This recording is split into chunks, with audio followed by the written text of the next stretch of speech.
Okay, so Jen Moonbeagle posts something that I think is interesting, so I'll go ahead and comment on it. This is a fake burner account that she created for Marcus Cohen's show. She basically says Will Sommer has been outed as a signed handler of Austin Steinbart and that the DIA-SF has a backup plan. I think this particular posting that she sent to me is interesting because it's not just the meme, but it's an actual retweet of something Will Sommer posted April 16, 2019. So at that time, he said he just became aware of a mid-level figure who calls himself the Baby. My apologies, this particular word is verboten on YouTube. From what I observed of Will Sommer, he's a very typical establishment authoritarian liberal who hates when his political opposition finds a figurehead to rally behind. His first anti-verboten word post occurred January 2nd, 2018. Many accounts who used this word in their tweets were outright deleted by Twitter in multiple periods spanning from fall 2020 to early 2021. This is an advanced search using the verboten word from Will's account with a date range from 2017 to 2020. If you scroll up, looking at more recent tweets, you see that there's a bit of an obsession with creating as much negative press around the topic of 17 as possible. Just to give you a sense of how many of these there are, I'll scroll quickly.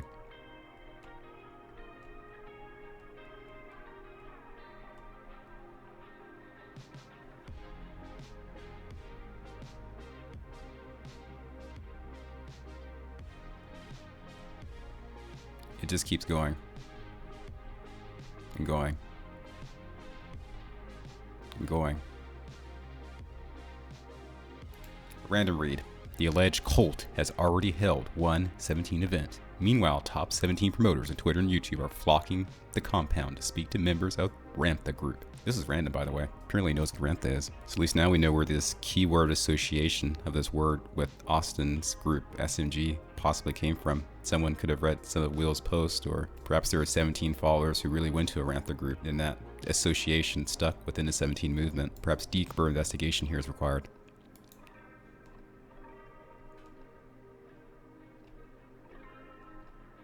And so with Jen Moonbeagle's messaging, I'm really interested in how she pointed out this specific term. So this term is familiar to me as there is a channel called Baby 17 Plus, the content of which is still here on BitChute but censored from YouTube. Baby Q Plus was chosen as a name because the allegedly white hat associated individual Austin Steinbart, who recently returned to social media, adopted that term as his call sign. So ostensibly to Will Sommer, the verboten word baby is considered to be this little child in this image here. This particular post was made July 17, 2019. He notes that it had been officially acknowledged by 17, the anonymous poster behind Anon. But wait, this post was made to the 17 board on July 17, 2019.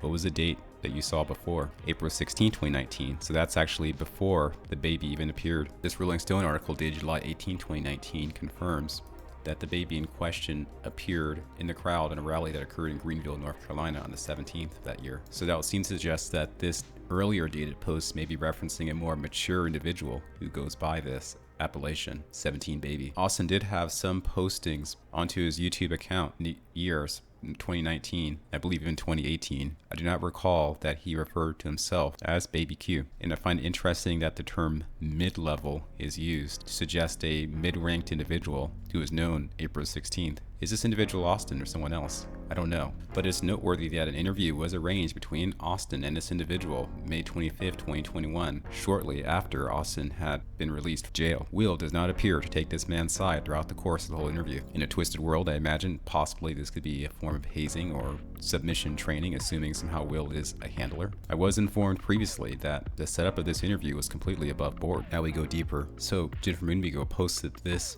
alleged tweet from Will Sommer. The adrenochrome ICO. This is a deep cut. So is there a way to prove that Will Sommer actually promoted adrenochrome? This guy didn't even delete his posts. You sure worry about adrenochrome luciferians a whole lot. Incredibly sad when I realized the guy is holding a sign for the adrenochrome chemical formula. Adrenochrome ICO, this is a deep cut, the one I showed you. Dr. Phil has a new episode starring a woman addled by the 17 style belief that her daughter was murdered by adrenochrome by a cult. Sad exploitative stuff. The context for this tweet is here. Now when you get a chance, you should check out who liked this particular tweet. One of the individuals talks about right-wing sexual predators. Most of the people who like to tweet are on the left wing by their profiles. Jennifer shows an advertisement for the cryptocurrency adrenochrome that launched May 22nd, 2018. These are the terms and conditions of that cryptocurrency, abbreviated ADC. Scrolling through the terms and conditions, I found that it's formatted like other TNCs for cryptocurrencies. However, you get some interesting verbiage once you scroll down to Exhibit B.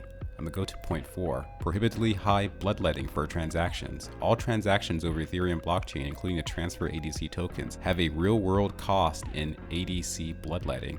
While at this point in time, bloodletting prices for basic transactions over Ethereum network are nominal, there is no certainty that bloodletting prices will not increase and thereby make the trading of ADC tokens over Ethereum network commercially infeasible. In addition, high volumes could lead to very high bloodletting prices for processing transactions, which could make using the blockchain prohibitively expensive. This is buried at the end of a document that's over 30 pages long. The original document was deleted, but you can find it in the Internet Archive. So Will Sommer, far leftist, commenting facetiously or not about a real cryptocurrency product that really existed, coming into being just months before his tweet, has known history of shatting all over the 17 network for multiple years, interviews Austin Steinbart almost as soon as he gets out of jail, spends extensive time hanging out with the SMG group at the Deep Rig premiere, allowed by the group because all press is good press. Lastly, who became familiar with this special term, Baby Q, long before anybody who really knew Austin was aware of the term. Seeing all this information together, it is easy to understand why people who are a bit more cautious would have some suspicion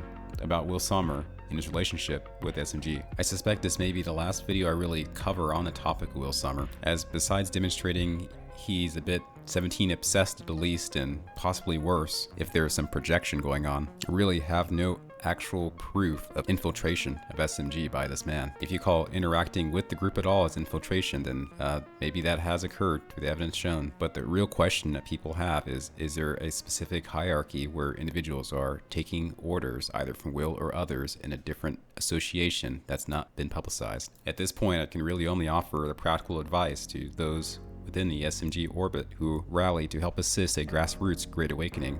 Please be wary of certain associations. Demonstrated vipers do not suddenly turn into doves.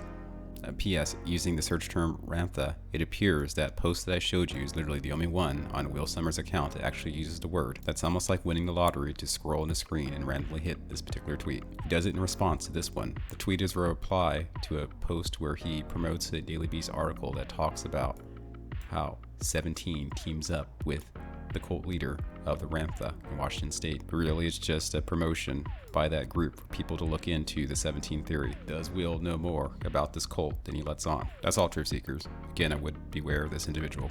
Peace.